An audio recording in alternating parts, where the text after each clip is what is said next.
I just saw Shazam Fury of the Gods, and let me tell you, I think it's pretty good. I think it's solid. Like, I don't think it's, gonna completely change the game the same way that something like, I don't know, Iron Man or Guardians or the first X-Men movie, the first Spider-Man movie did, but I think it's pretty good.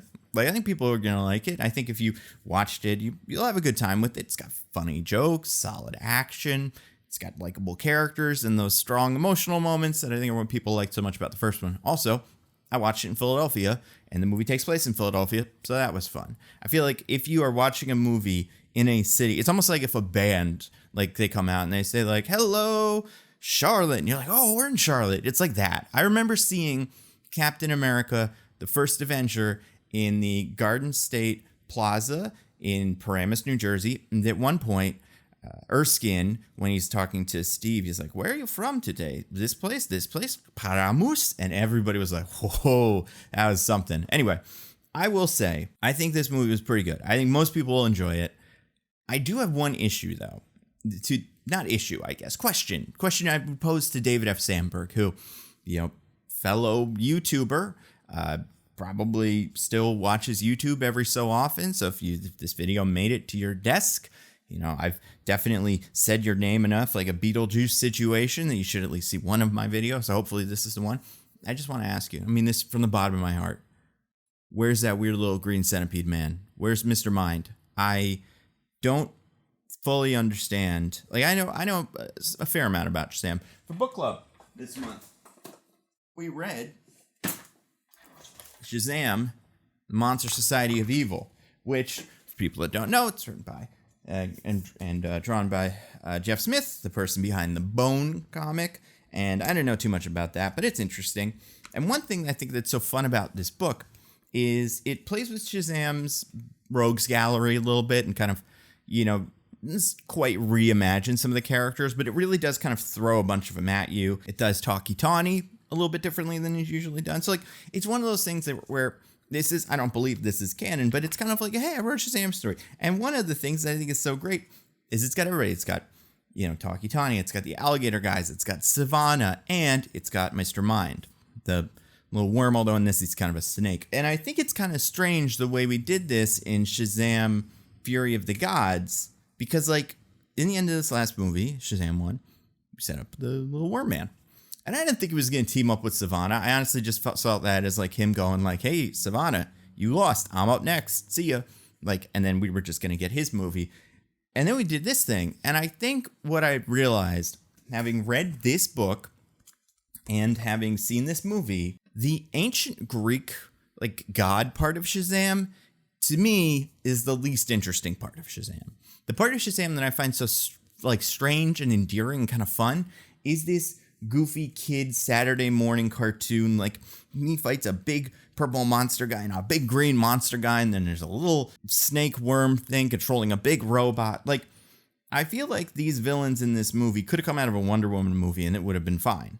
Like, I believe they're all relatively new, although some of those names are the names of regular characters from Greek and Roman mythology and stuff, so I'm sure there's some analogs and maybe those characters have been mentioned before. But as far as Shazam villains, the Daughters of Atlas is not, they're not big players. And besides Black Adam and Dr. Savannah, Shazam fights like two kinds of things. Three, maybe. Demons, right? You got Sabak, that's one of his guys. Nazis, Captain Nazi, another one of his big villains. And then weird monster guys led by Mr. Mind. And I think for me, one of the things that this movie was missing is some sort of weird new thing. Something that's introduced not just to the DC universe or the Shazam part of the DC universe, but just superhero movies in general. And I feel like a bunch of weird monster guys, colorful, kind of goofy, silly, but also threatening and scary, would have been perfect. Spoiler alert, the weirdest thing is this movie kind of does that with monsters later on. Like, there's an army of monsters that gets raised. So you easily could have had it play out kind of like this does, where Mr. Mind is just able to create monsters. And for anybody that's asking, no, I don't want more bugs, because he's a bug, and I don't like looking at bugs, but just like have Mr. Mind want to create monsters. I don't know. I do find it strange that in the last one of these, we have a villain who can create an army of monsters, and he is teed up to be the next movie's villain, And that movie is going to end with a fight with an army of monsters and also a big giant thing, right? Like this fight ends with this fight with this dragon. And in this book, and again, I'm not the biggest Shazam fan, so I don't know everything about Shazam, but I believe there is a character named Mr. Atom who's just like a kind of big mech that Shazam fights every so often. And I think that's what they're going for in this book, where Mr. Mind is controlling some big mech kind of things. They don't quite look like robots, but once you spend some time with them, you're like, oh, these are robots. So we had the opportunity to do a lot of the things that are in this book.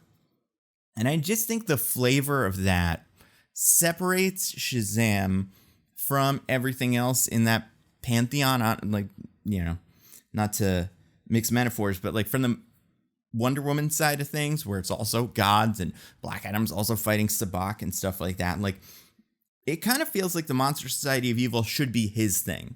And I really hope we get a third one of these, and I hope we finally do Mr. Mind. And spoiler alert again, I saw the post-credit scene, very funny.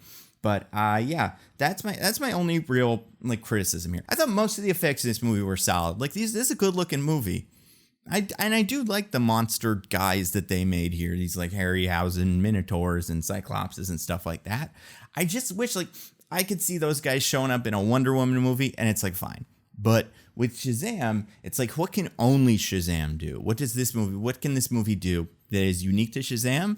And besides fighting Captain Nazi, it's bugs and weird monster guys and stuff. And, I thought that would have been fun. But hey, there's always room in a third one for the tiger and the alligator guys who we saw briefly in the first one, and this guy, Mr. Mind, the hero of the whole franchise. Or we can do what it seems like we're probably going to do, have a different villain show up, and then at the end, Mr. Mind shows up and maybe gets like eaten by a bird real quick, and then, we never get any resolution. So both options, but I don't know. I recommend this book. This is the book we did for book club this month. We do our Patreon book club where we talk about a book, and this was the one we chose this month. I was really glad because it was a good, interesting, like kind of self-contained Shazam story that gives you a little bit of an introduction to what's fun about the character, and also sets up kind of a lot of his villains, puts his world in this interesting perspective. So overall, pretty good movie. Needed one more caterpillar monster guy doing stuff, but besides that, I can't really add anything.